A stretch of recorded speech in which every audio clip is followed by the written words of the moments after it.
Dennis, explain to me how you represent the streets. Hey, really easy, like, there's a lot of potential out there, like, with people doing, the wrong things. They say we're doing wrong, but if you understand, come from a criminal's perspective, like, everything's thrown at us to the point where we represent these children to tell them if someone's gonna try and, punch you up or rob you. I tell you what, you get up on your feet and you fight back, my brother. You know, the coppers, they're running around like we know good, but they don't understand that we grew up in this kind of situations. So the only way we can find connection with that was become it. And yeah, fuck the police, man. They give a fuck about none of us, because we come from corruption. You gotta understand that. That I'm not gonna say and put people out there, but I'll put myself out there and say, look, if you're gonna hurt my little homie, you better come see me because I'm protecting my little homie.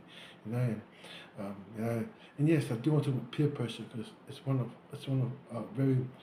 it's a very big, complicated things that we go through because we don't get looked down upon. Someone jump my homie, then I'm gonna jump you for jumping my homie. If you're gonna pull a drive by on us, we're gonna run back there and pull another drive by on you guys.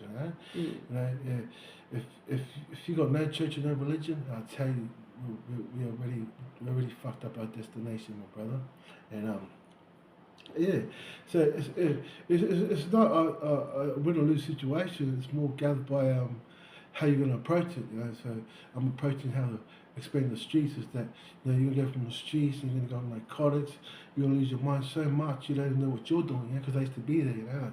Yeah, I've done a few stabbings and beat up a few coppers, but it doesn't mean it was a future or a life for me. But it was the only way to well, it was my only education. That's all I knew. Like I went to school. I went to counselors and seen bikie members who were trying to help me stay out of this life, and I couldn't do it because to me it was my assignment. It was my mission. To Mm. understand why am I like this. And I realized that coming from a poor population is the reason why I'm so intact with this lifestyle. Yeah. So if you want to survive the streets, man, you know, don't go around telling on people because you will get shot. And I promise you that. Don't join the bike gang unless you really want to. Because if you do, then I'm not gonna say you're a pussy, but it's a dead end road. But and if you want to become part of these politics, you better represent to the fullest. You'll be at the point where you're gonna need a gun. Sitting at McDonald's with your back against the wall, wondering who's coming through. You're so paranoid because of all the shit you've done. Mm. Fuck it up, cuz. Peace out, Holmes.